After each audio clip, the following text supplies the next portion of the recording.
Hello and welcome to the Peak Millennials podcast. I'm Collins. And I'm Natalie. Each week we will delve deep into various peak millennial topics, exploring what we remember and what we want to forget. And read some captain stories that'll invoke a sense of deja vu in all of us. This is the age before iPhones and social media that we know today. This is where a good mixed CD, silver eyeshadow, and MTV raised us. So crack open that Jones soda. Kick off your black Converse. And let's teleport back into the world of peak millennials. Woo, woo, woo, woo. Make sure to send your stories to peakmillennialspod@gmail.com or our Instagram at peakmillennialpod. And make sure to like, subscribe it, so you know when we go live Every Monday. That was wild. That was a wild intro that we didn't really talk about. It took me a minute. It took me a minute to get there, but I got there.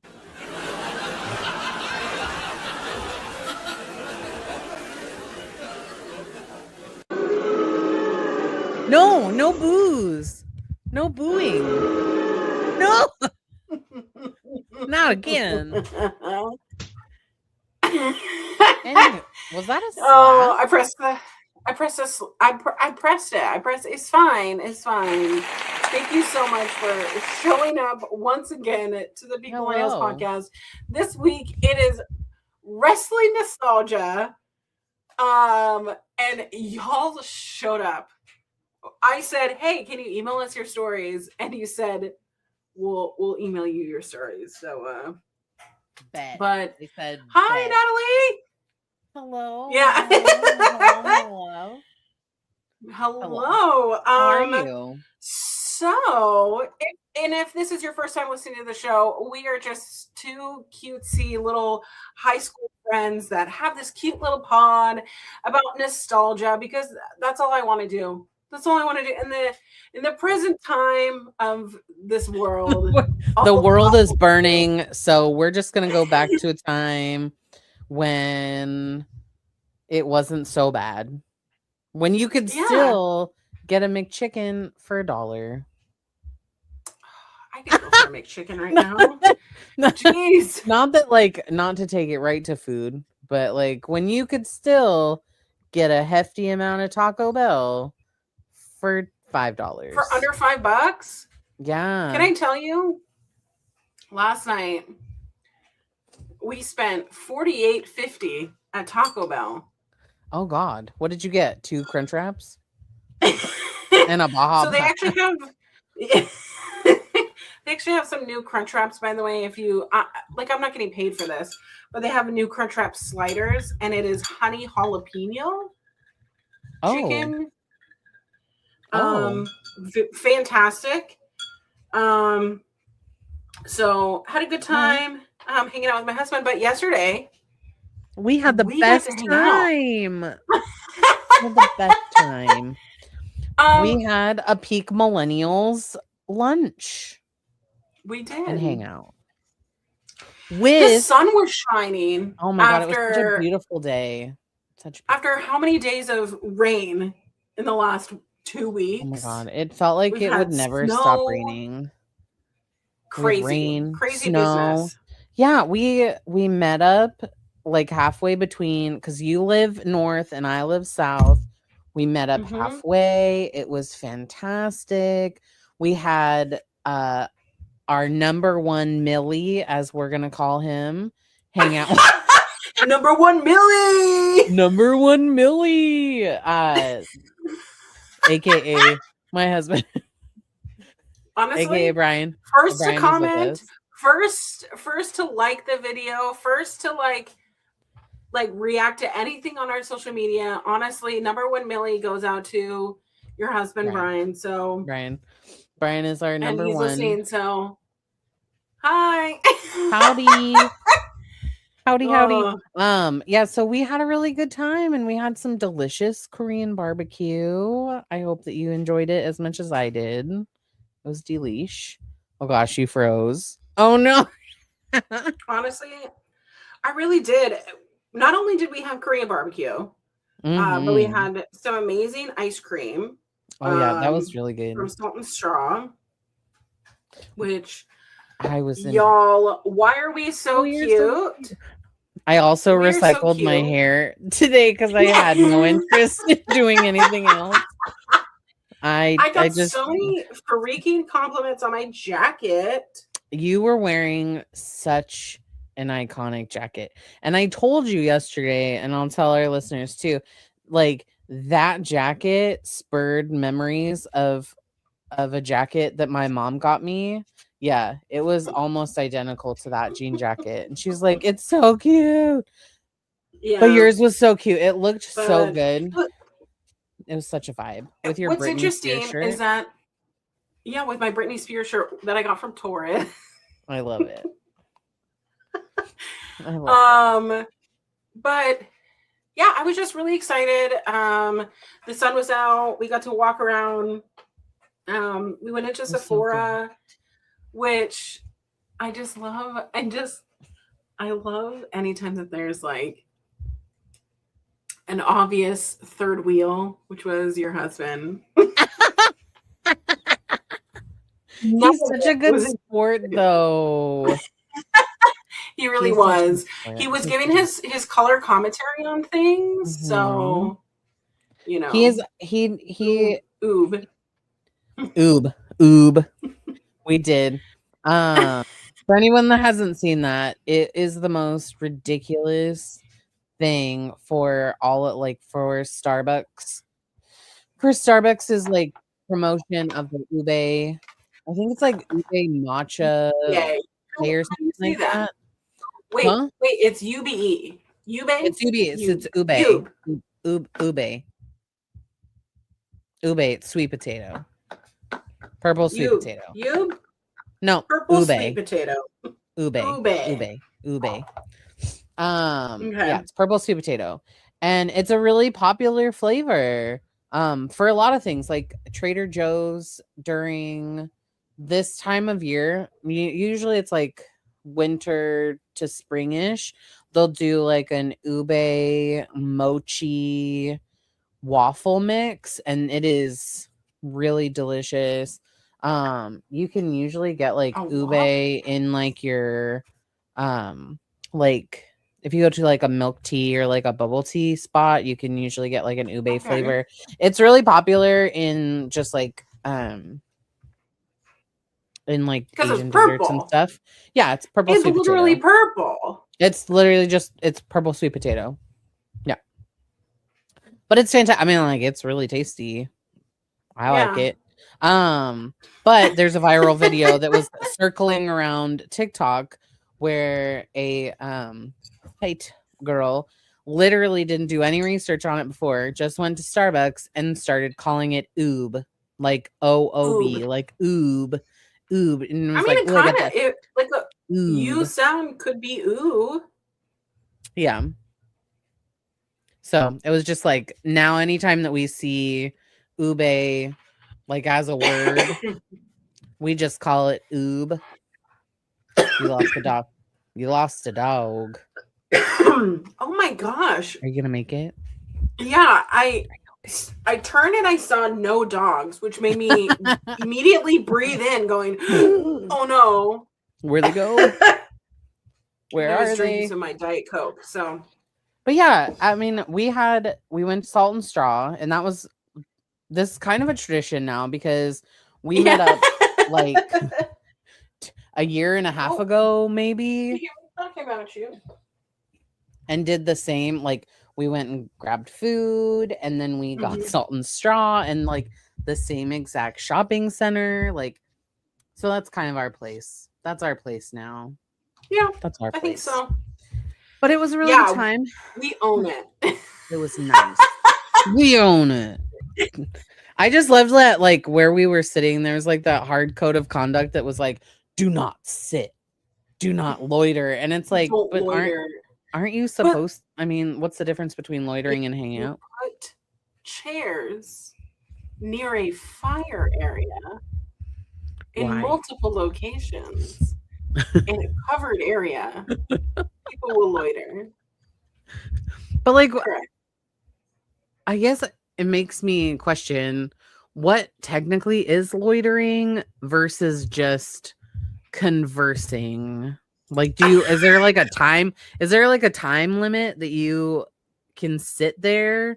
I mean, like, I'm not gonna bring all my Loitering, things. the loitering is the act of standing or waiting idly without apparent purpose in some public places. So no loitering, no soliciting, no panhandling will be a common sign. There are I guess laws it's good that we regarding weren't. loitering have been changed over time, but loitering of suspect people can be illegal. Oh. So they think that crime happens when people loiter. Oh. Maybe. Speaking of funny random things, have you seen what's going on with Afro Man? Oh my God. This man said, if you're going to search and seize in my house and not find anything, I'm going to make content about it. Mm-hmm. And so the officers and deputies are like suing him for defamation, and he's like, No, you can't do that. yeah, and he was like, you literally broke into my house under Yeah. suspicion for something that you didn't prove. I'm gonna sing about it. Yeah. And it has been probably one of the funniest things that I have Where do seen. you Like, get an American suit, like American flag suit like that? I mean, you could just have it made. I would imagine he probably had it tailored. You could probably just hire somebody and say, I need an American flag suit. You could probably. I need y'all to see what I'm seeing. I'm obsessed. I texted my sister-in-law and I said, in my life, I just want to be about as half as petty as that because it is so funny. And he is He's got my the glasses and the everything. glasses. It is so good. It is so good. Oh, And that so what are your feelings and thoughts about Afro Man? I mean, I clap it. I love it. I love that he's doing this because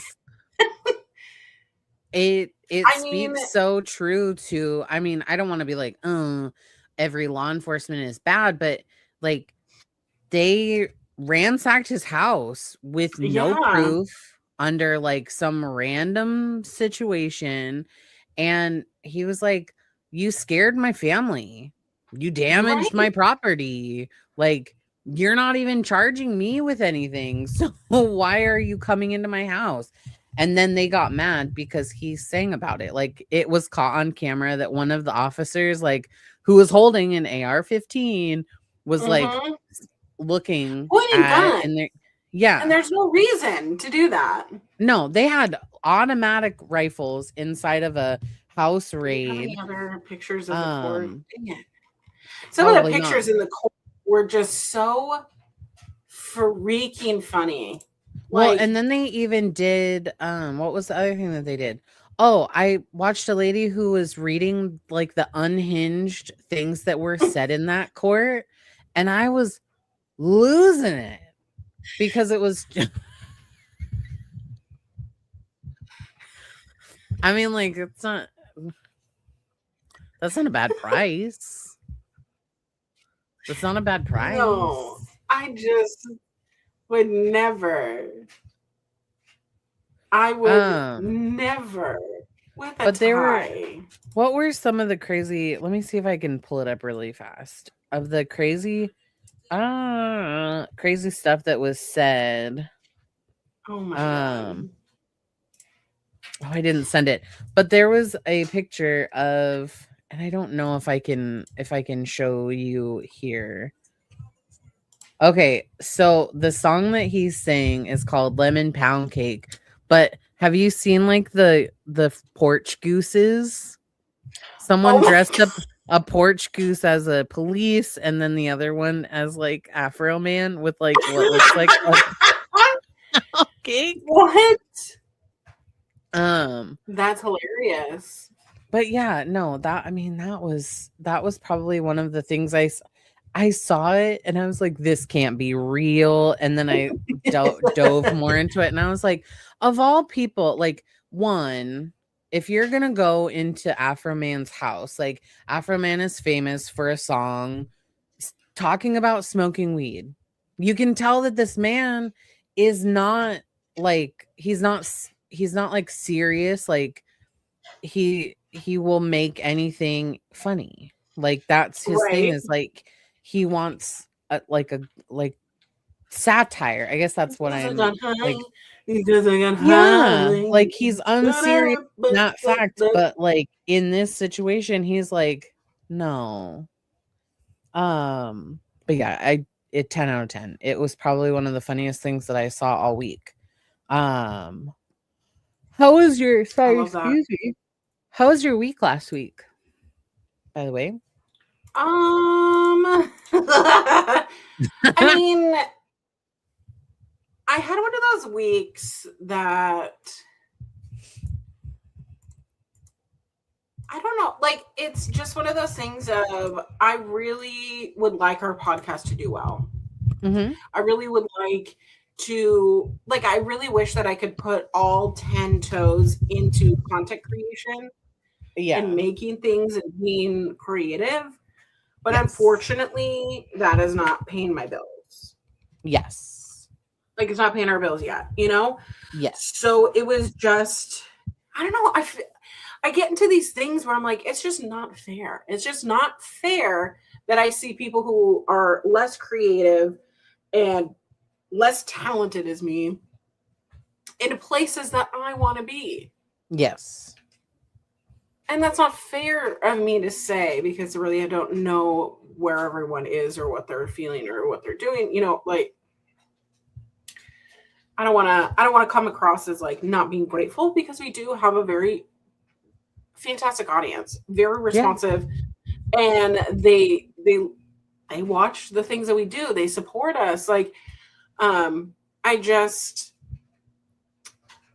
really want to dream a little bit more and put into action a little bit more, to make that a possibility for both of us, because that would be literally amazing.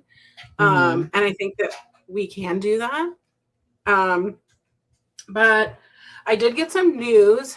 Y'all know that I'm not very close to my father, and it is not a shocker to y'all that I don't have a relationship with him, considering we are completely different sides of, I guess the landscape of political landscape, politics and stuff. So we just don't talk. I had to process for a little bit that my dad removed me from his life, which is fine, because I kind of gave him a little bit of an ultimatum of like, if you want to be in my life, you have to like go to therapy and like work on yourself. And he just didn't want to do that, and that's fine. But it still hurt. But my youngest brother is still in contact with him. He just had a baby with his wife, and his wife had a baby, and he participated, I guess, in the in the act. He was present. Yeah, he was present. But they went to Florida, and my dad got to meet my niece, who was born just a few months ago. And my brother let us know in our sibling chat that dad is a little bit far worse than we had anticipated, and that his health is declining rapidly. So we have to look at end of life care and what his wishes would be and what is realistic for us. My stepmom, I don't like calling her my stepmom. It's just my dad's wife that he married after, you know, because she's very young. She's not much older than us, which is weird. She's only what, 3 years older than us? Yeah. I don't even Maybe know. 4? And like Yeah. it's No, thank it's you. just Ugh. Not for me. Not for you. if that's what she wanted to do was marry my dad, then Cool. my dad is in his 70s, you know? Like that's Yeah. So like I want my dad's wishes to be done. And obviously I'm sharing this with the podcast. Hey, if you are friends with my dad, thanks. Can you go away? Because I mean, I don't know. I don't know. Like I feel weird about it right now. Like I feel so weird. Yeah. Because naturally how you're supposed to feel when your parents' health is declining is, how can I be there for them? But Yeah. I've worked so hard on my mental health and I worked so hard on myself that not having my dad in my life is the best thing. And that's not to say that was easy. That was really fucking difficult. Yeah. And it's like, it's grief. It's like losing a parent when you ask a parent to not be part of your life, and dealing with that to better your mental health and better your partner, like everybody involved. Like it's not just me here. And that's the thing that you have to think about is like, what is worth it in the long run? And not having someone part of your life, but it still feels weird going, oh, my dad has dementia and he is literally dying faster than anticipated. And for those who know part of my story, a lot of my issues with my dad result in the fact that he's a functioning alcoholic, and alcohol really speeds up dementia, especially if you're abusing it with other things as well.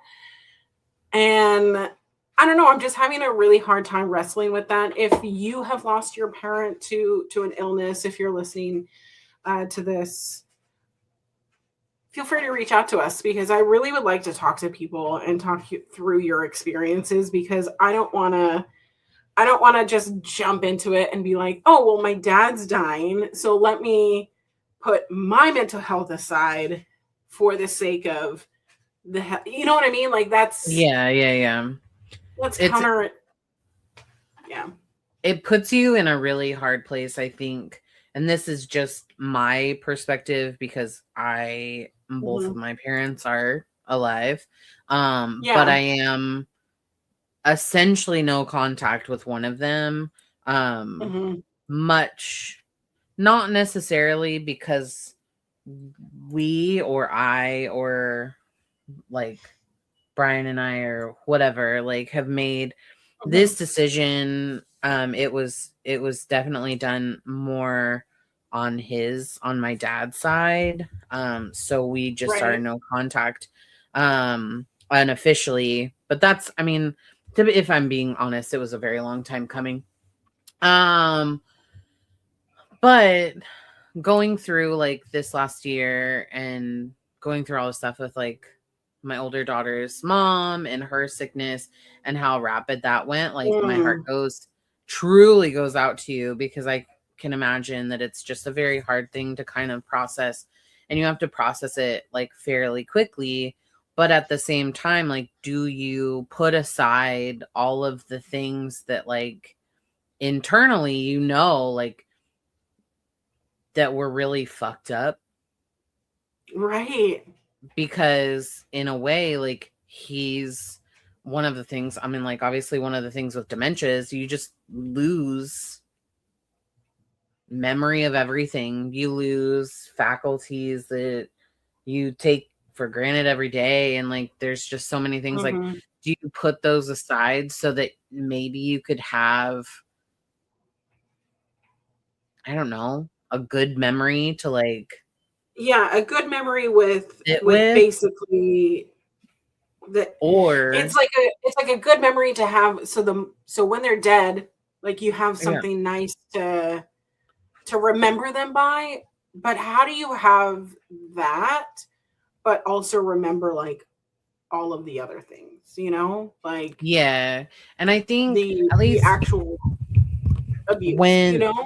yeah, and a couple of years back, we went through a situation like that with like Brian's grandma. Mhm.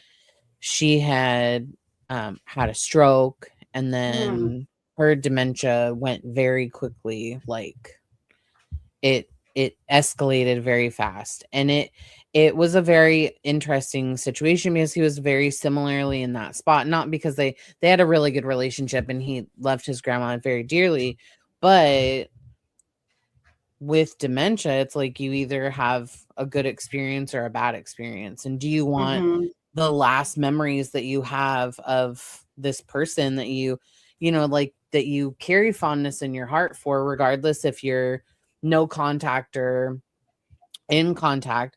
Do you want, you know, will that memory be a good memory or a bad memory? You never know. And Right. is it, I think the thing that you have to like ask yourself is like, is it worth it? Like, Mm. and knowing that it's not that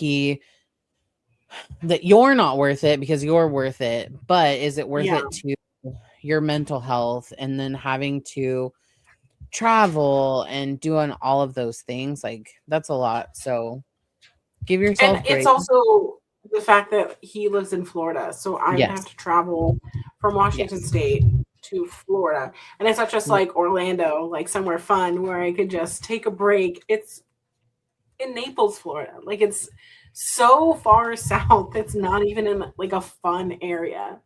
No. So, No, thank you. it's it's just I that's something that I'm dealing with myself. So again, dear listener, dear Millies, we're kind of at the age where our parents, their healths are declining. I mean, I moved to Washington. I moved back to Washington 10 years ago because my mom had a stroke. And she had a stroke that was induced by so much stress from my grandparents both declining in health. Yeah. And my grandpa passed away, like, very suddenly, and then my grandma immediately had to be put into a nursing home Oh my God. because her dementia was happening. Mm-hmm. So it's like, that was just 10 years ago.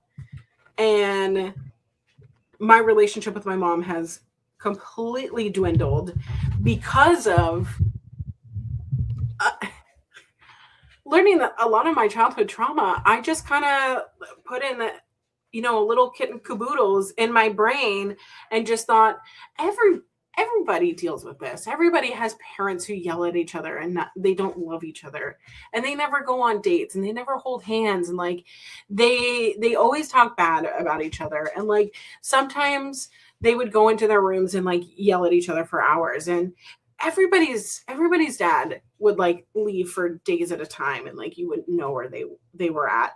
um it's just things that you start to unpack, that you're like, oh, there was actual abuse going on in my home growing up that I thought was normal, because none of us as Yeah. kids, like, it's not like we at school could be like, hey, so have you ever heard of this thing called Grey Goose vodka? My dad sometimes drinks, and he drinks all of it. What Mm, about absolute. We were an absolute family. you? Absolute. It was You absolute. And know, then but it, Kirkland but it's one of signature. those things. Yeah, Kirkland signature. Hello, thank Corona. you. Yeah, Miller Lite. Bud Light, but maybe. it's a thing of. I mean, all of our parents had vices growing up. All of the things, like, there's no such thing as a perfect parent. Every parent has things, but Yeah. it's the opportunity to say, hey, some of these things that happened to me as a kid that I'm starting to remember or realize were not normal, um, Yeah. I'm gonna need you to apologize and change so that we can have a better relationship. And a good parent goes, you know what, you're right. I did fuck up. Mm-hmm. I did not do this correctly, and I want to make a change. Whatever you need me to do, I would love to keep maintaining this relationship with you. And then there's people like my parents who go, "You're so fucking ungrateful. We did all of that just to have a roof over your head and send you to the best private school. Did you not want that? Did you want to go to public school?" I drove by that on Friday, by the way.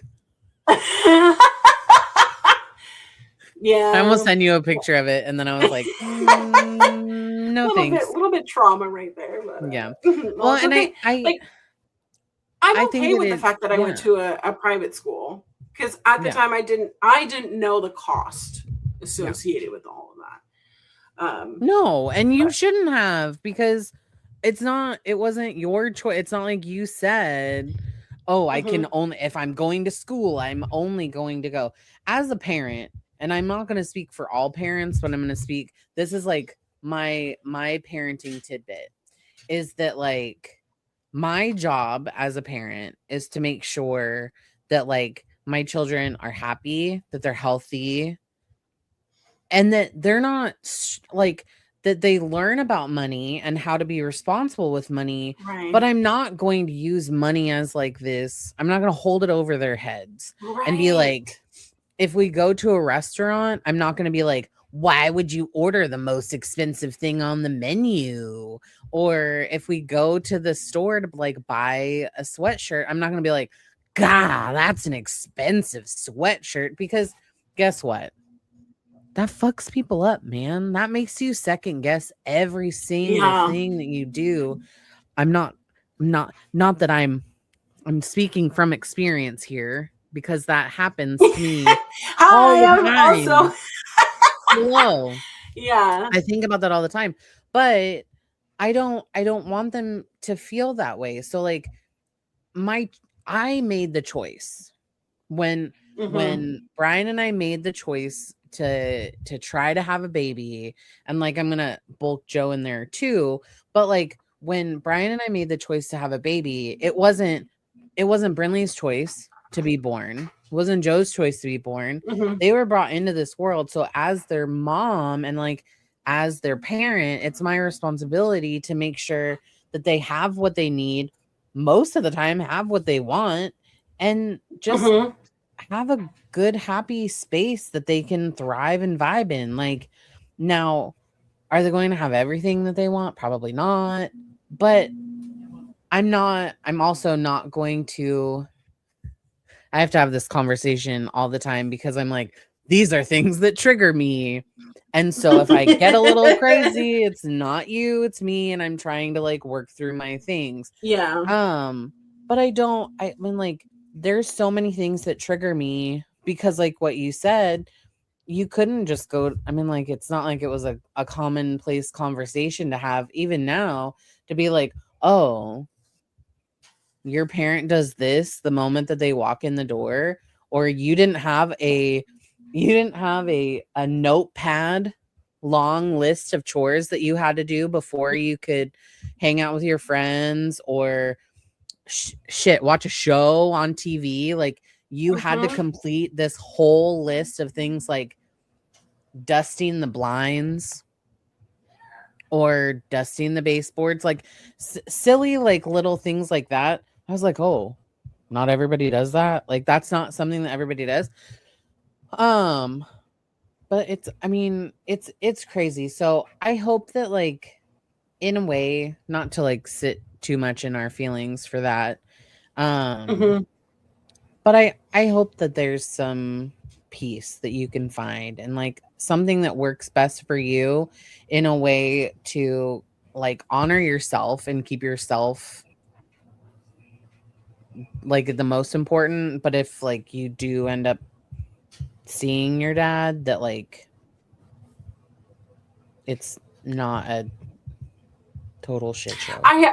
I understand. For like I hope lack that it's of like better yeah, explanation. no, I hope that it is edifying for both of us. I feel like it'll when I do go to Florida, if that happens, it will be a this is my final goodbye. I've talked to my therapist who suggested like writing a letter before I do anything and seeing how he responds to that. Yeah. But it is also like, will he be receptive to it or be lucid when he opens his mail? Things like Absolutely. that. But I don't know. It's interesting knowing that for how conservative both of my parents were and still are today, that they happen to have a very, very liberal, uh, Liberal. liberty Liberal. liberty. A completely opposite kid on that part of the spectrum. So, I think um, about that all the time, friend. I think about that mhm, all the time. I I look at both of my I look at both of my parents, and then I mhm. look at myself and my two sisters, and I'm like, "Oh, did you ever think did you ever think that this is how this would turn out?" This is how this would turn out because, and I mean, all of that's to say that, like, out of the five kids, right? Because Mhm. most of you know, my two older siblings are my half siblings. I have a half sister that I didn't even grow up with. My parents adopted my sister Micah, and then my brother Paul and I are full siblings. Um, but in all of that regard, my brother Paul and I are the closest because obviously blood, we're closest in age, like what have you. But all of my siblings are all very different. One I don't talk to. One is coming out of a marriage A little of her messy. partner cheating. Yeah, a little bit messy. She has A little kids. messy. My younger brother did it like what the Christians would see as the right way. You know, All right. the two kids and a All wife, right. and I'm doing life however I fucking want. So, Mhm. anyways, that's our update on Anyways, our lives. If we my week was if boring, by the way. There wasn't a lot that went on. you I've been made baking a some lot. bomb ass cinnamon rolls, which I Thank got to you. have, and Thank you. I need more. Thank you. I will make you some Like, it more. was a religious experience eating it. Thank you. So, I'm testing out this week. I'm testing out a new flavor. So I'm gonna make a because they're just traditional cream cheese cinnamon rolls. But when we were picking up the girls earlier today, we met in Tacoma, and there's like a little shop there called Tacoma Boys, and it's like a market stand spot. And they sell like different seasonings, and I bought one that's apple pie spice. So I'm going to use that in place of just like the regular cinnamon and make like apple pie cinnamon rolls. okay. So So I'm placing my order now for like 10. okay, that's fine. That's fine. That's fine. But this. That is my like no lies as I've been um Oh, something over here. as a just for our listeners, I was recently I guess separated, laid off, whatever you want to call it, from like my job. And so I've been doing some Yeah. soul searching and trying to figure out like what I want to do with my life. While as I would love Hmm. to like make content creation and like I would love for this to be like a full-time thing.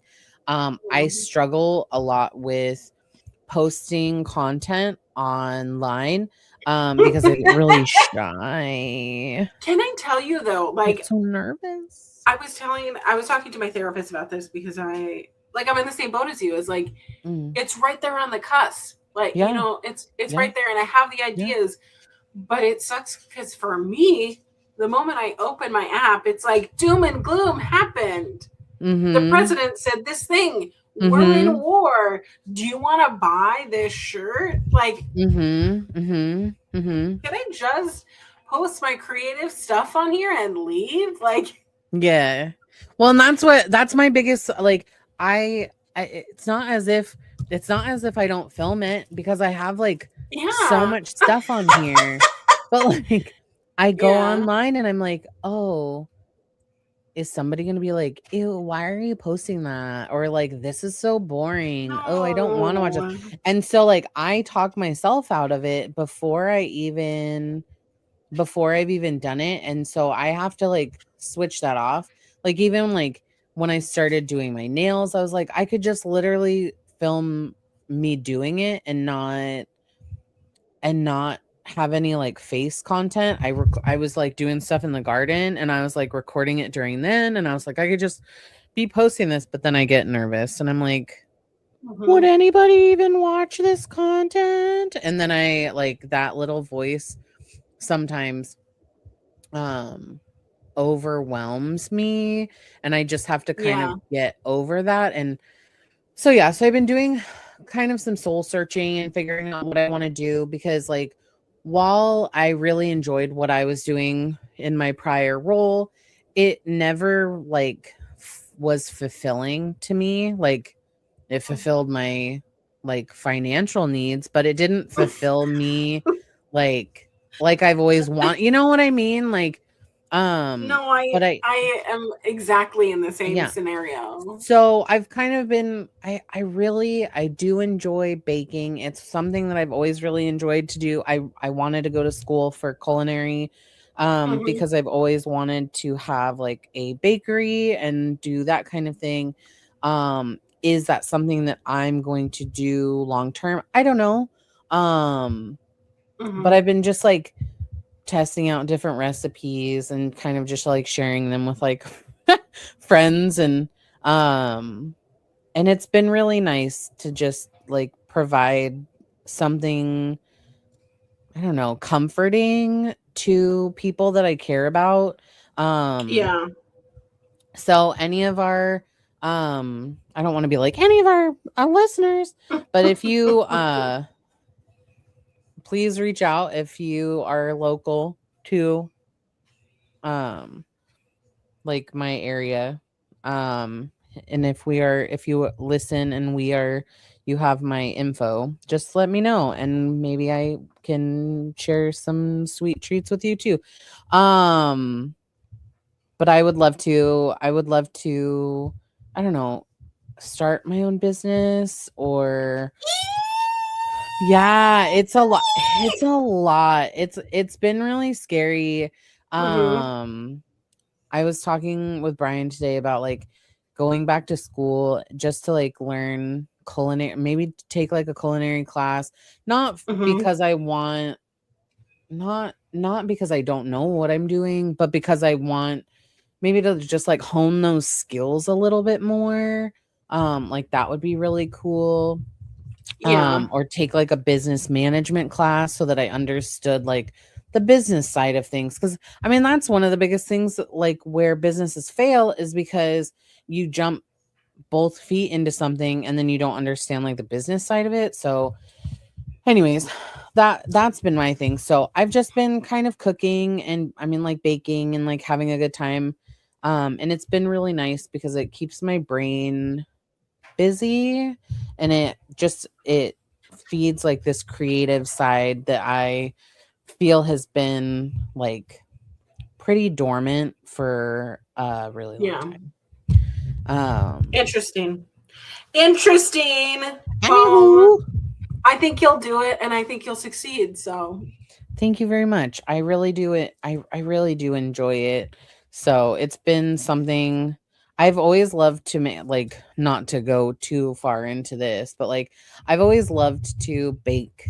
Like I've always loved to make bread. I've always loved to like bake cookies and things like that. So I mean, like it's been really nice to just kind of focus on that and not have the pressure of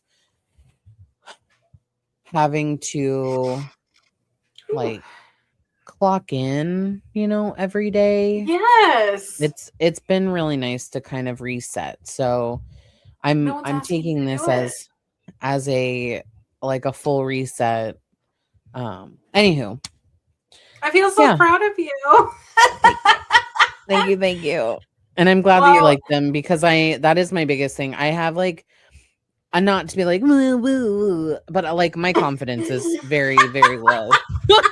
All the time I'm like, oh my God, what if this is disgusting? What if they yeah. hate me?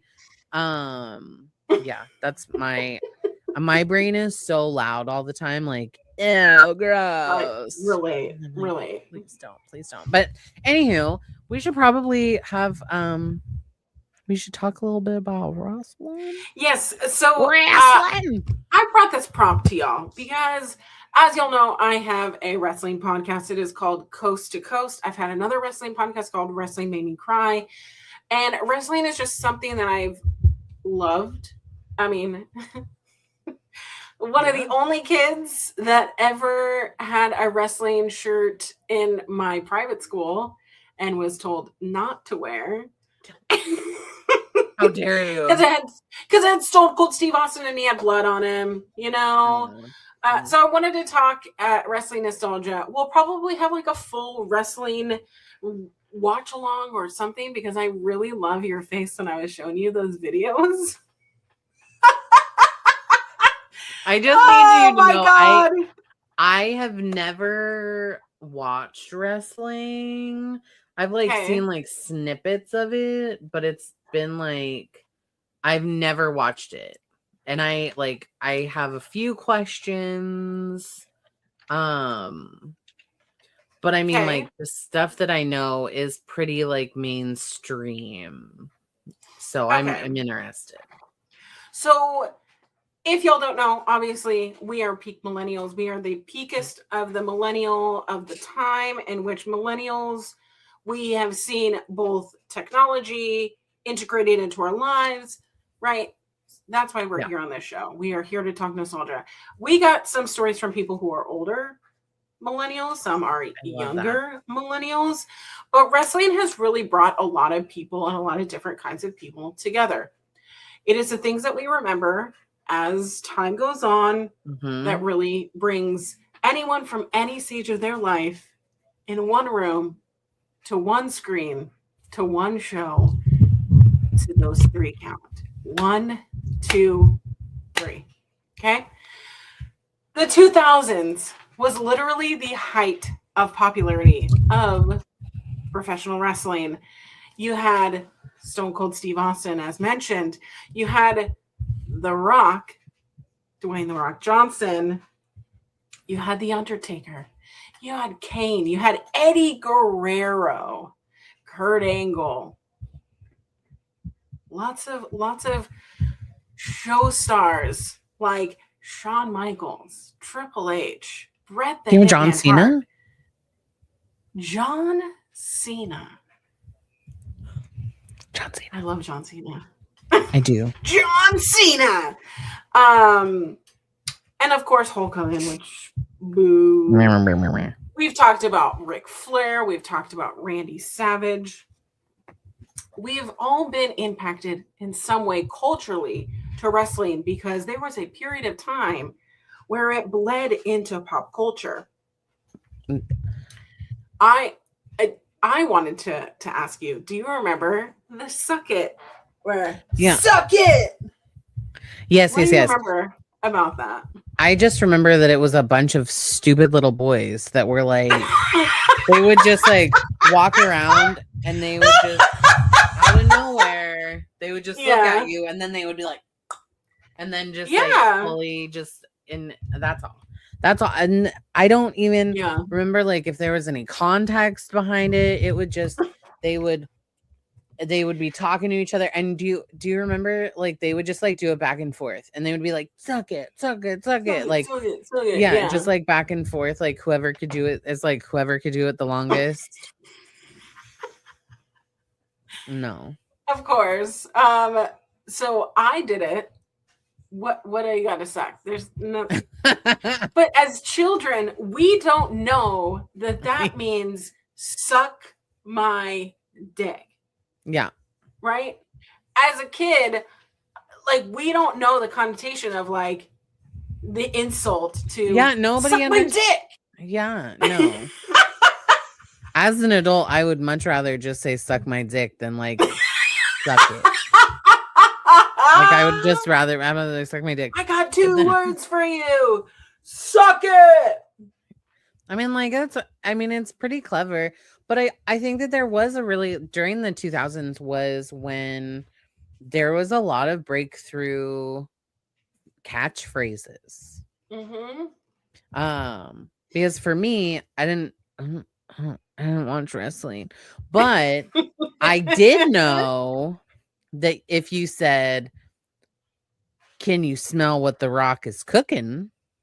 Well, you have to say it right. I don't know how to say it right. Smell No, what the Rock is cooking. Didn't he like do like a like a lip with his like eyebrow. a lip? I can't. Wait, don't look at me. Look like I'm having a seizure.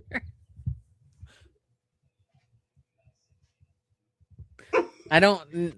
We are basically. That's gonna be our clip for today. Thank you. That's gonna be our clip. That's gonna be like our clip for our YouTube. We found it.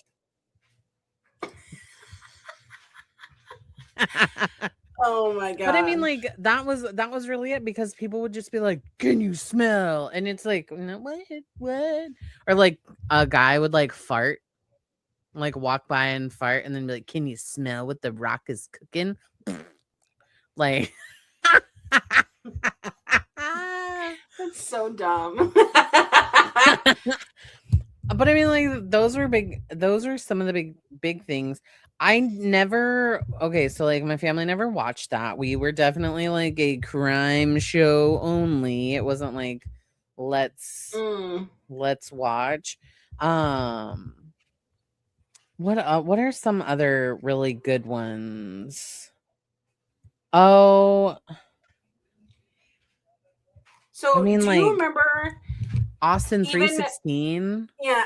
Austin, you want me to do that promo on you? Yeah, please. The first thing I want to be done is to get this piece of crap out of my ring. Don't just get him out of the ring, get him out of the WWF, because I prove, son, without a shadow of a doubt, you ain't got what it takes anymore. You sit there and you thump your Bible and you say your prayers, and it didn't get you anywhere. Talk about your Psalms, talk about your John 3:16. Austin 3:16 says, I just whooped your ass. Is that that's where that came from? Like Austin 3:16? Yeah, so no, I didn't know. I don't know. So this whole thing happened because at King of the Ring 1996, which is crazy. 1996. I was in first grade. Same. So Stone Cold.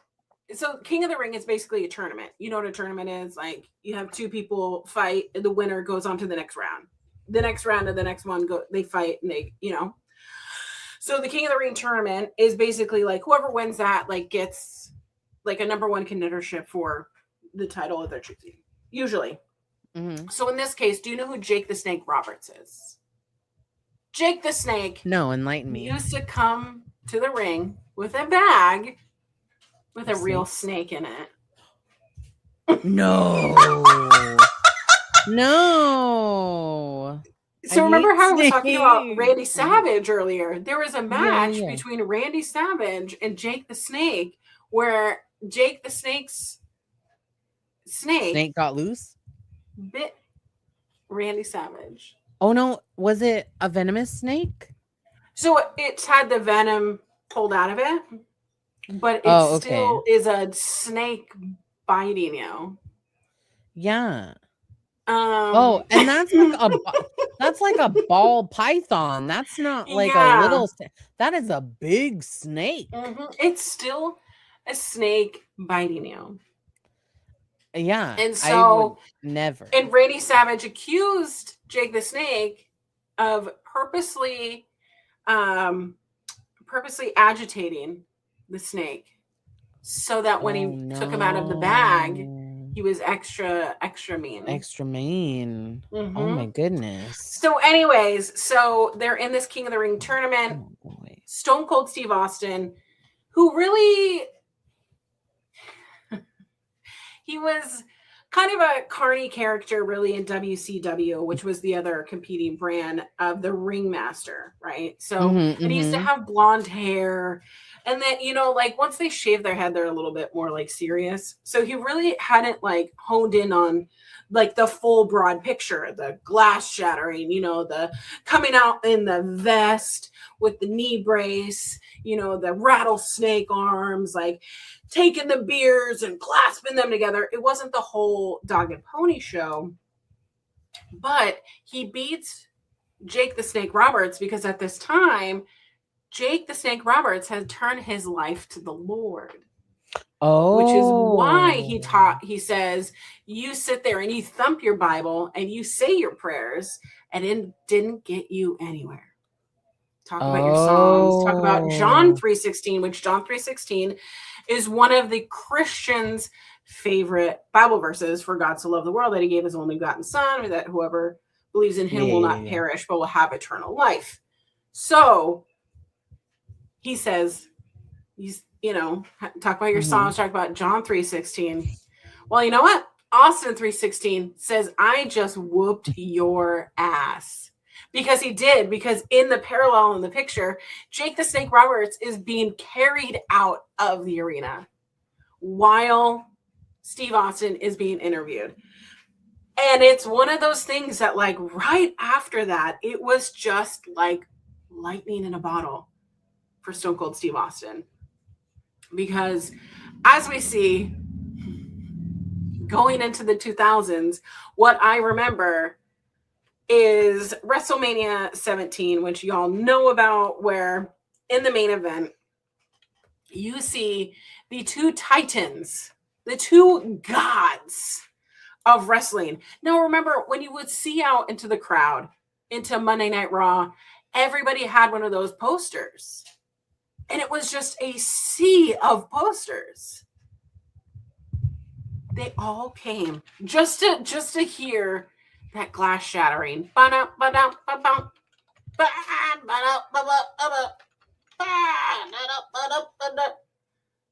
So you had it in your main event, Stone Cold Steve Austin versus The Rock. Okay, and I'm going to tell you some metrics on here. The buy rate, 1,040,000 households called their pay-per-view provider and said, I would like to order this show, which is unheard of. Okay? Yeah. 67,000 were in attendance. That's crazy. It's crazy to me that pay-per-view is still a thing. The numbers are not like that anymore, obviously, because of streaming and piracy. But WrestleMania 17, they had bought out their rival, which is WCW. So it made this really lightning in a bottle, like I had mentioned. April 1st, 2001 will always be remembered as one of the best pay-per-views that has ever happened in the history of wrestling. And I remember sitting in my neighbor's basement because we weren't really allowed to watch wrestling as a kid. Because as I had mentioned, doing the suck it chants, doing things that the Hardy Boys were doing, which was tag team wrestling off ladders. So one time my brother Paul and I were trying to do double swantons off the couch. And because I'm 3 years older than him, I'm heavier than him. I do the swanton off the couch and the other side of the couch lifts up because I'm launching myself. And he goes thumps right into the wall. Oh no. And of course he's got a bloody nose and all of that. And it's like, no, Paul, don't tell anyone. Don't tell anyone. No, don't tell mom. And he's like crying. Don't tell mom.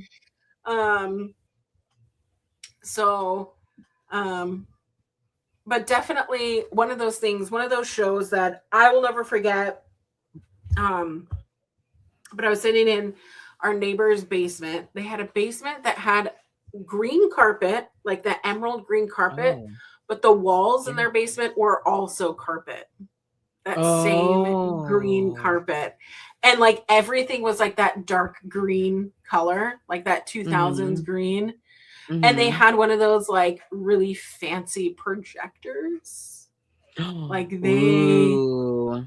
they were a wrestling household, and Preston and I later on would torrent other shows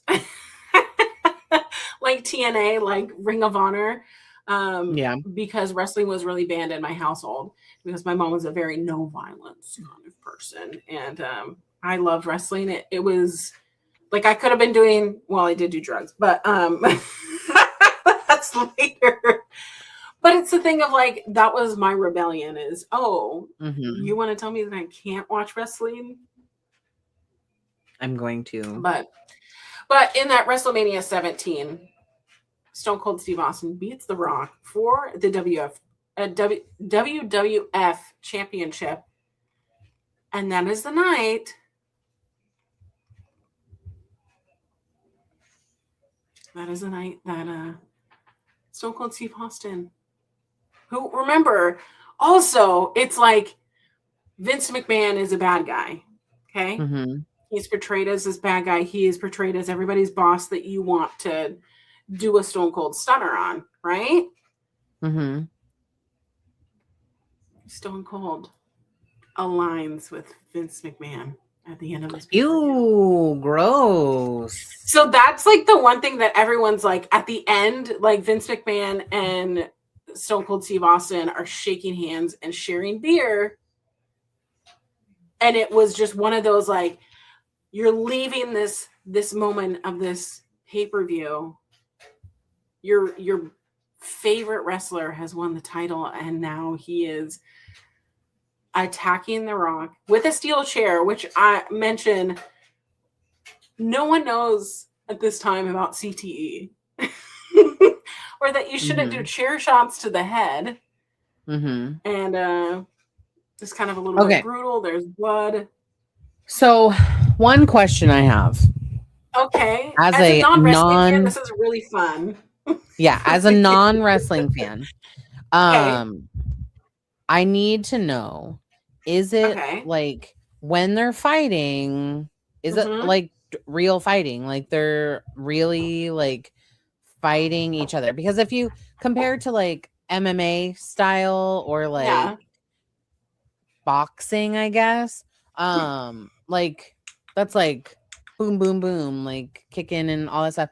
But when it comes to like wrestling in this fashion, there's a lot of extras, chairs, ladders, jumping off of the corners of the ring. Like, is it real, or is it all just like choreographed stunting where, you know, like injuries can happen, but for the most part, like they're not going to like beat the living shit out of each other as if you were in like a MMA fight where it's like no holds barred. Right. That makes sense. Okay. So there's a such thing as called kayfabe. Kayfabe is what protects the business. Okay.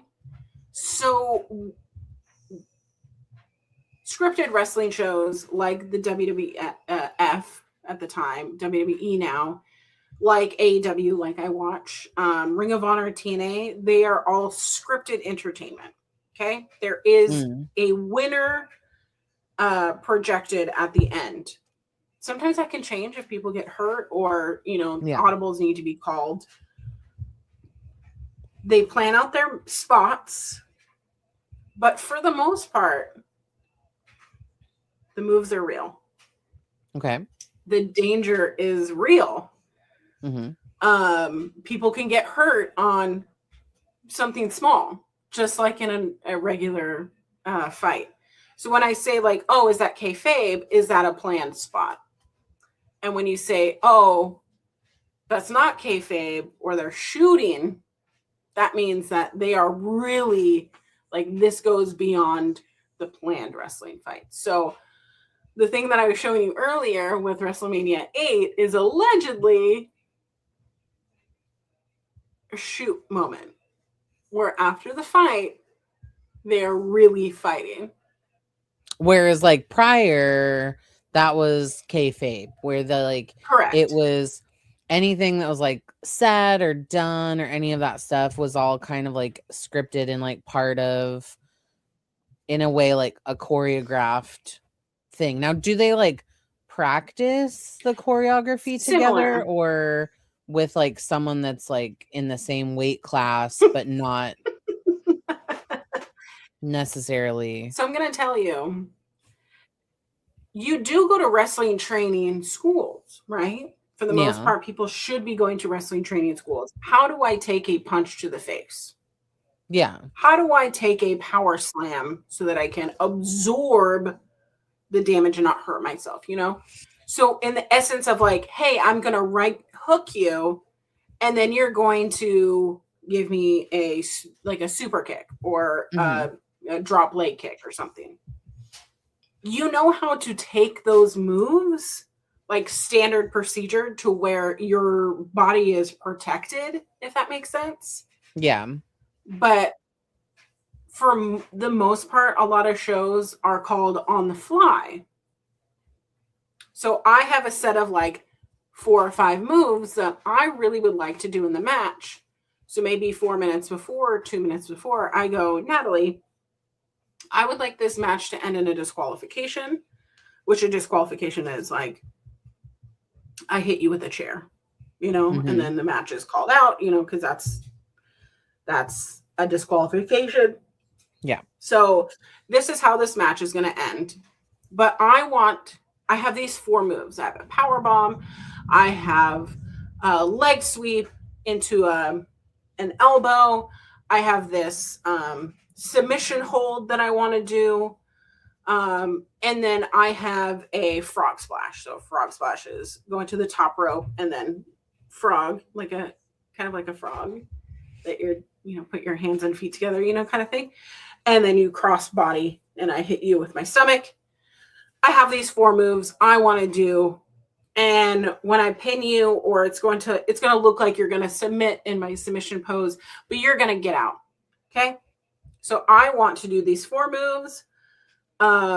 But you're going to escape every time. And so because there's no other way for me to win, I'm just going to cheat to win.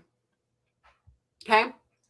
So there will be that storyline. Or, okay, you're the champ and I am a rookie and you're going to do all 4 of your moves on me and I'm going to submit because I'm obviously not at your caliber. Or I'm going to do something and leave a hole for you to do a submission on me and then I'm cooked because I'm obviously a rookie and I allowed, you know, a loophole that you could find out and easily submit me to where I'm tapping out. It's things like that like makes a good professional wrestler, that they've trained so much that they can anticipate certain things. If I'm going into a match with someone who's known to be like a high flyer, so someone who dives a lot. Yeah, like jumps around a lot. So I'm going to have to either adjust my move set or take all of those moves to make them look fantastic because I am not a high flyer. I am a power wrestler because I'm big and mean. So it's things like that. And then also figuring out who is the good guy and who's the bad guy in this. Who are the people going to cheer for and who are the people going to boo for? And if people don't make any noise, that's when it's dead. You know? And you can see that in like comedy, right? If you're going to a comedy show and someone bombs because nobody's laughing. Yeah, that's not sorry, I don't mean to interrupt you. But that's a big thing.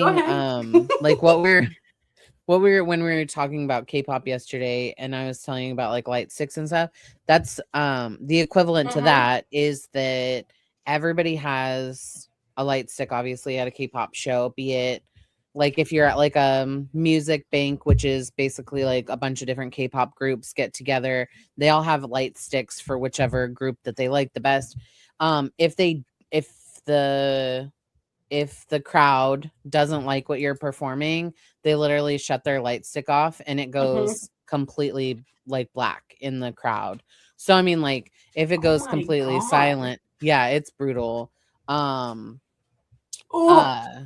So yeah, so I mean, like it's like if you're doing a comedy show and nobody wants to heckle, like nobody wants to heckle you, nobody wants to laugh. Like if you're going to say something vastly inappropriate in a room of reporters that you've specifically put there to a prime minister from a different country and say something really nasty, and then your reporters don't even laugh, clearly not to call someone out from something that happened this week. Don't say so. So inappropriate. Anyways, right away. But I mean, like, there's I understand that. And thank you for explaining that to me. And I love this for you. And I love that this is something that you're super passionate about. I will say there is nothing in my life that I would want to experience. I would never want to be a wrestler. There's nothing that sounds there's nothing worse in my life than having to prepare to take a punch to the face. I don't want that. I don't want to be body slammed down in a ring with someone else. That sounds scary. That's also the thing of like, I don't want to. Some of these wrestlers are not right in the head because what do you mean you love to be punched in the face? What do you mean you love falling from like what would be scaffolding or like a 20-foot ladder onto a table? No, thank you. We didn't even talk about blading. Do you know what blading is? No. So they take like a little razor, right? And they make a little cut to get some color. Which is the redness. And sometimes there's blood. No thanks. No thanks. As like a PCOS girly who tends to get hair on her face, have you ever accidentally cut yourself with one of them? Yes. That hurts. No, thank you. No, thanks. Yeah, I'm good. My little. I had one of those. Yeah, no, no, thank you. Absolutely not. I don't. And that's another thing. As like, and no hate, no shame to anybody that does that. Like, there's nothing less in my life. I accidentally, actually, speaking of, I cut myself on my finger accidentally as I was trimming my bangs that are not down today. And I cut my hand and I was like, no thanks. Do you use a razor on your bangs or do you? I use scissors. This? Okay, I also do this. Well, okay, so I have that, but then I also have a little pair of scissors. But then I also bought on Amazon. It's a two-sided, like, it's a comb, but one side has wider razor on it, and then the other one has like a thinner. And you can literally just I take it for like my side pieces, and I go. I'll have to send. Send me a link. I would love to see it. But anyways, when it comes to wrestling, I think that this is interesting. Wrestling is an integral part of my existence and my growing up. When we're mentioning all of these like boy bands and girl bands and crushes, a lot of my crushes were wrestling adult men in their 40s. 10 out of 10 adult men.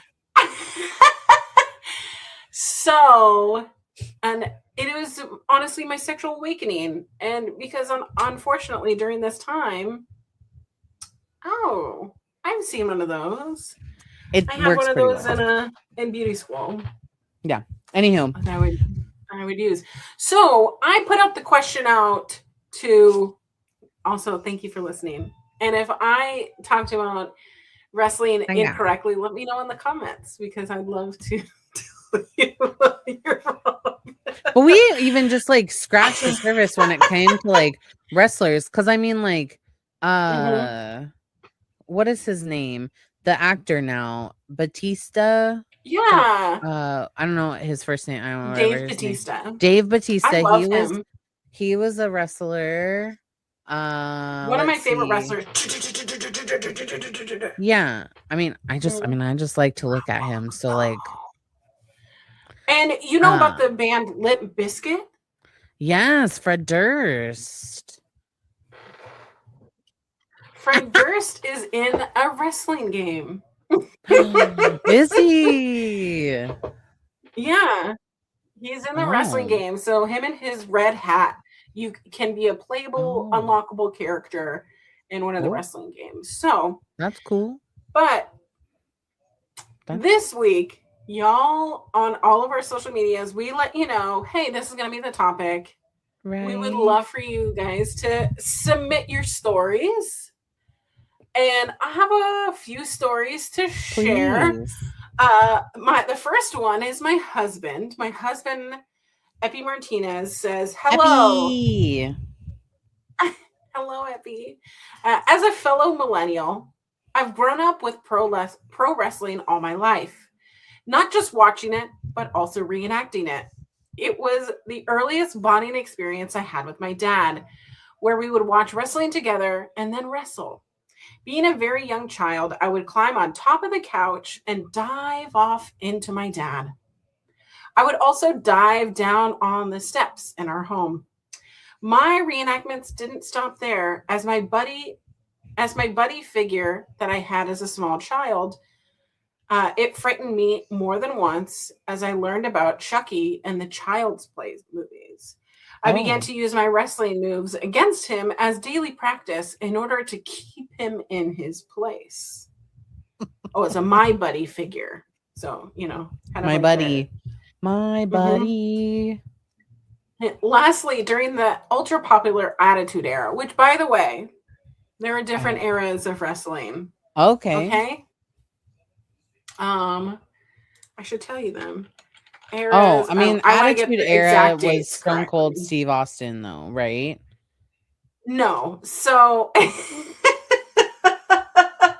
okay. You have the Golden Era, which is like Hulkamania. You have the New Generation Era, which is like the 90s. The Attitude Era, which is where Stone Cold Steve Austin comes in. The Ruthless Aggression Era, which is the 2000s. The PG Era, which is John Cena and everything being PG. There's the Reality Era, the reality television stars becoming like Snooki. But they had a show called Tough Enough, and then it turned into NXT, which was turned into a brand itself. But they used to be like basically weekly reality shows where people would get voted off, and the winner could get a WWF contract. Anyways, there's the Thunderdome Era, which the Thunderdome Era was during the 2000s, 2020, because that's the pandemic. Yeah. And then they call it the Renaissance Bloodline Era, which is going on right now, But the Golden Era goes up to 93. So a lot of our stories from some of our, because it's Hulk Hogan, Randy Savage, cartoon gimmicks. I was talking with your husband where it was like there was this obsession that everybody had a job gimmick. So there would be like, there are people who were, I don't know, construction people. There is a repo man. Oh, yeah, the repo man. Yeah. A lot of people had wrestling careers, but they also had jobs.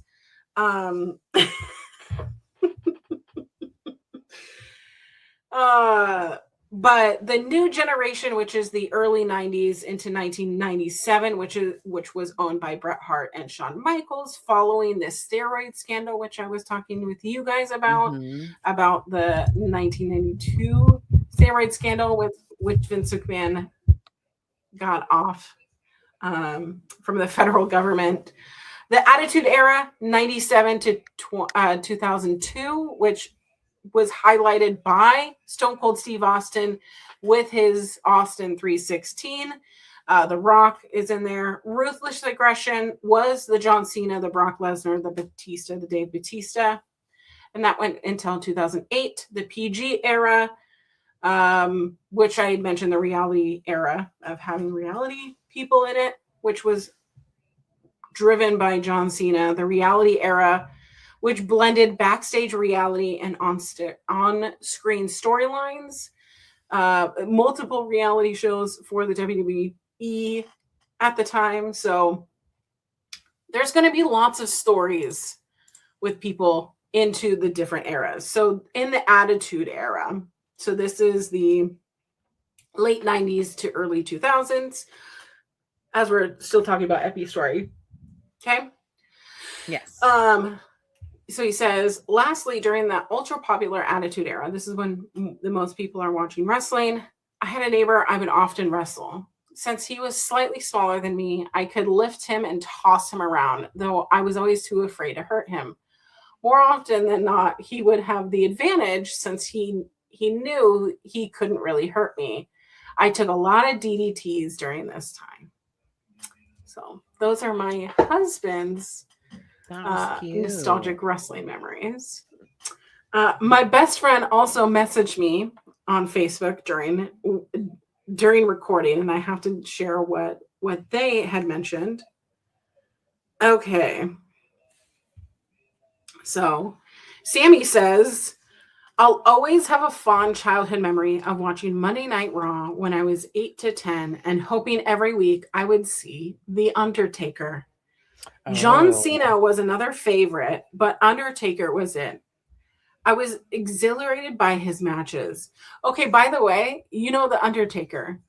There used to be CGI, before like CGI became popular, purple lightning that would come out of his fingers. Oh my gosh. Right? I was exhilarated by his matches. Of course, bummed that he turned out to be a shit person in real life, but I'll always associate his character with igniting my love for wrestling. I love that so much. I love that so much. Thank you, Sammy. Allison over here says, as a nostalgia file, I have lots of nostalgic wrestling moments and feelings. I grew up watching wrestling on and off. It was kind of a secret hobby because so many people ragged on wrestling for being fake or weird. As a closeted queer person, the parallels of being a secret wrestling fan and in the closet of being a queer kind of mirror each other. It's no wonder I always loved the weirdos of wrestling. Gold Dust probably is the first wrestler to give me some sort of gender euphoria. This was before I discovered the exoticos after I got on the internet. Though I am trans, being raised as a boy led me to glom onto the men who dressed and acted more feminine. Even though people cowered in fear of Gold Dust's androgyny, I always rooted for him to win. The other big weirdo and lifelong hero of mine is Mick Foley.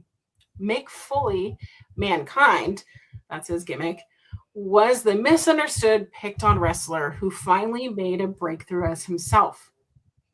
Though I knew Cactus Jack, which is another of his gimmicks, from enjoying WCW as a younger kid, it wasn't until Mankind running through WWF that I really began to identify with his outsider persona and heroism. Mick Foley being an absolute amazing human tracks, and I'm so glad he's one of the heroes from that era I can still say is my favorite. Also, Dude Love, which is another one of his gimmicks, which, by the way, do you know the Royal Rumble? No. the Royal But Rumble where a bunch I'm of people come into the ring and it's like they have to do the elimination. The Royal Rumble. Do you know that? The no, pay-per-view? but it sounds Okay. interesting. I mean, like, so he has multiple personas, gimmick characters or whatever. yeah. There was one Royal Rumble that he came in all three of his different Oh gimmicks no. and characters. So he would That's come out funny. as Cactus Jack and then Mankind and then Dude Love. It's really funny. Also, Dude That's Love funny. ruled, and I never understood the hate for the persona I got at the time.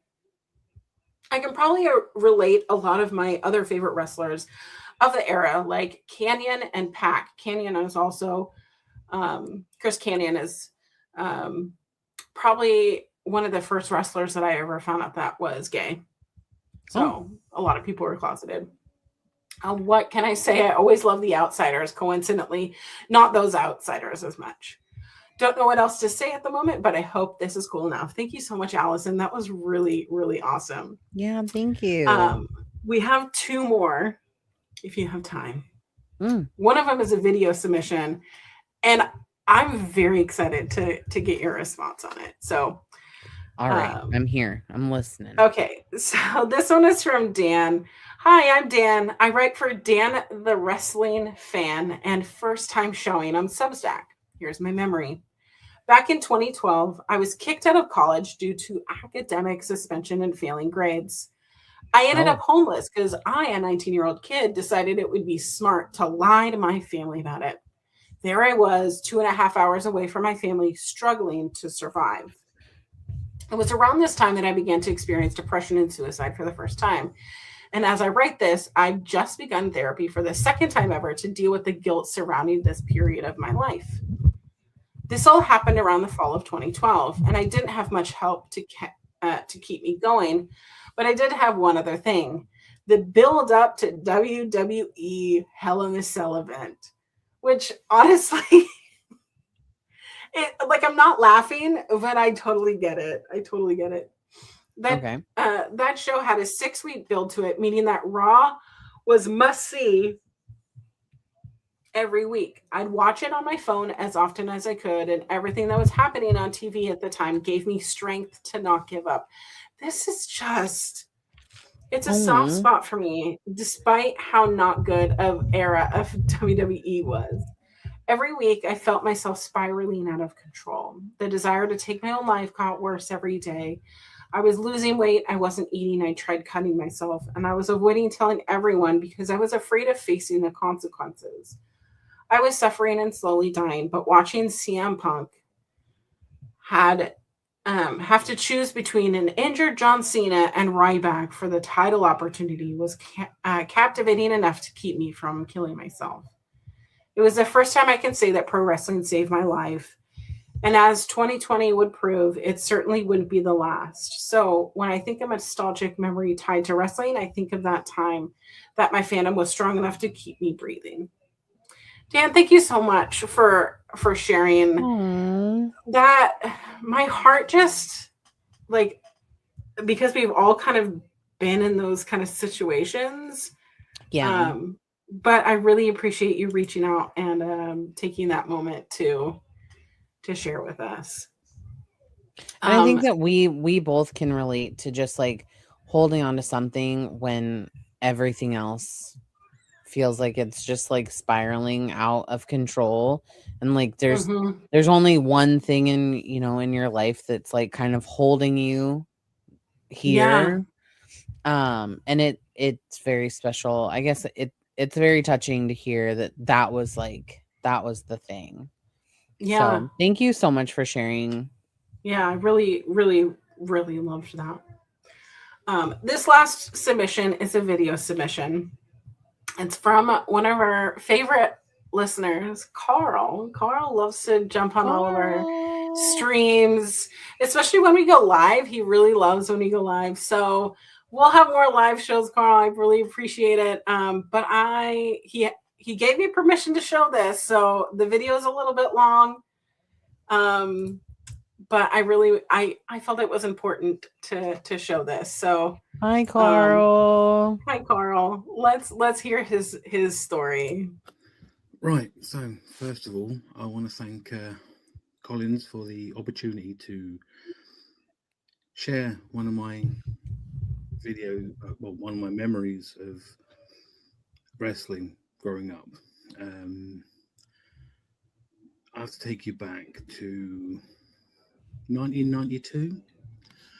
And this memory means a lot to me. There's a lot of My firsts. baby. Yeah. It was the first video I ever owned, first VHS. Oh, because they used to come on VHSs. First WrestleMania that I ever watched. And it was the first time that I ever saw blood in a wrestling match. Two of them, actually. Blood. Where can I start? It was my granddad bought me the video for my birthday. So it'd already been a couple of months since it was on live. And the first thing that took me and said, wow, about the whole thing was the sheer scale. It was the Hoosier Dome in Indianapolis, WrestleMania 8. I love how it says Hoosier. And I'd never seen wrestling at such a scale before. And I was taken aback, like little 10-year-old me sitting there just cross-legged in front of the TV, just blown away by the sheer mass of people and the scale of the arena, everything.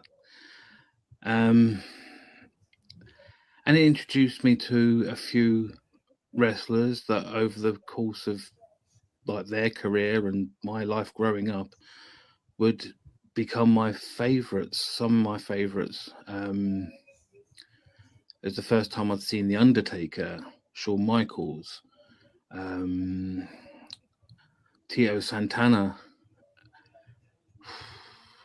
so many others like Sid, and seeing Randy Savage. Oh no! Oh no, Carl! Oh no! What happened? What happened to my video? Come back! Oh no! What happened? Come back! Right. Wait, let's go. And seeing Randy Savage. Okay, there we go. Properly in a match for the first time. One of the first things that spring to mind to me was the match between Bret Hart and Roddy Piper. Friendly rivalry that became less friendly as the match went on. Very back and forth. You didn't know who was going to win. I was rooting for Bret, but the Scottish part of me wanted Roddy to win, even though I found out later he was Canadian, but still. The shade. Oh my. Will he hit him with the bell? Will he not hit him with the bell? The blood. But main part of it was the second main event was Ric Flair defending against Randy Savage. Not just the heavyweight title on the line, but the honor of Elizabeth and the brawl they had. Ric Flair covered in blood, Bobby Heenan crashing out in commentary, the interviews afterwards. Yeah. Seeing Elizabeth in that beautiful purple dress being held that's back what the one we watched, right? By officials, and just the whole thing going on there. It was amazing. A little 10-year-old me seeing this on such a grand scale, and it stuck with me for life. Lifelong wrestling fan now, 33 years later. And it's amazing. Nearly 34 years later, actually. Sorry. And feel like gray. It's one of those memories that stick in your mind, and a big introduction to the characters that I love all the way through their career: Undertaker, Shawn Michaels, Bret, and the main event, Hulk Hogan and Sid Justice. So many run-ins: Papa Shango, Warrior, It was a WrestleMania of absolute carnage, and it set me on my path to being a lifelong wrestling fan. So yeah, that's my memory. Thank you, Collins. And yeah, here's to many, many more memories with me, finding new memories to last me the rest of my life. Thank you. I like that we're waving like like they're right here I right love now. that. Yeah. Thank you, Carl. I also thank you so agree much, Carl. that, and it's Miss Elizabeth? Miss Elizabeth, yeah. Miss Elizabeth. So before She we was started streaming, by the beautiful. way, yeah, before I started streaming, I showed Natalie the match. As a non-wrestling person. If you haven't picked up yet, I ain't got no clue about any of this. But yeah, I love to learn. So like I love to support my friends in the things that they love to do. And I think it enriches your life. So I think that that's amazing. And that fight that he was talking about, or they were talking about, was spectacular. I mean, it was really good. Like, it was a pretty solid fight through. And then out of nowhere, like, he assaulted a woman, and it was very he pulled his trunks, he got mad, and then Ric Flair decided that he was going to kiss someone that he didn't ask any consent on, and it was wild. It was wild. There was a lot of blood.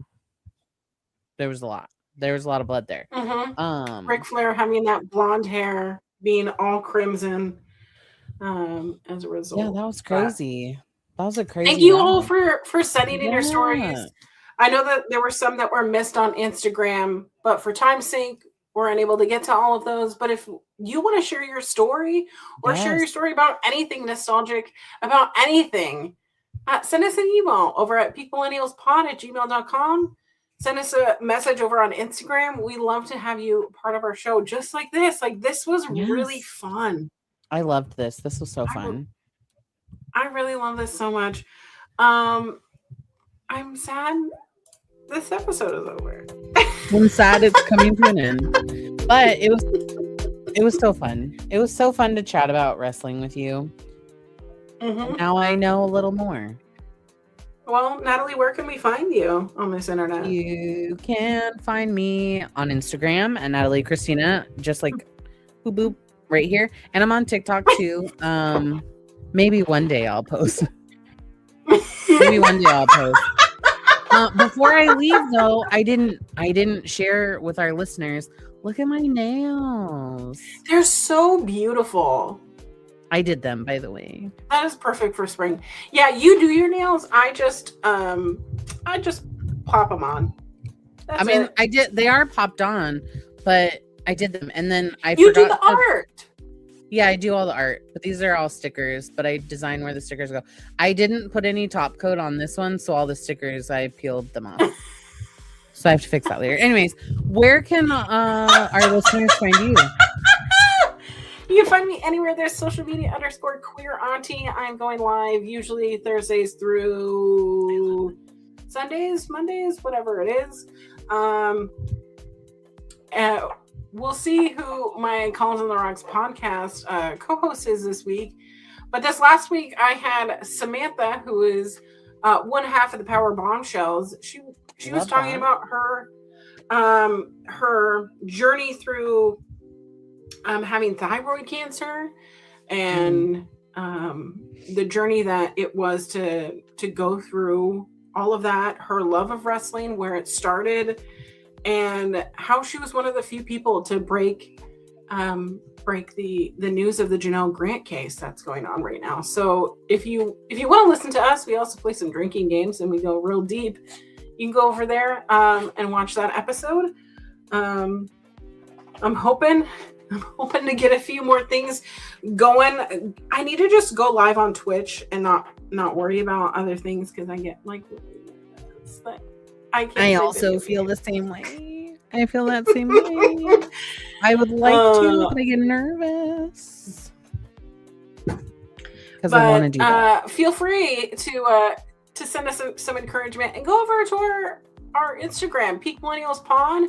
Poke around, say hi, and you wanna hang out and come back next time. But with that said, yeah, y'all, if anyone has, if you got a topic you want us to talk about, if you got a story you want to tell us, we're all ears. We're here. We are. Happy spring. Yeah, it's spring now. No more winter. Look at all this beautiful sunlight. It's amazing. I planted seeds today.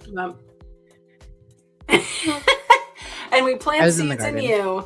Bye, everyone. Oh, I need to send you a picture of my cherry tree. Ah, I can't wait. Not that this is relevant to anything that we're trying to leave. All right. Bye. Okay, bye, everyone.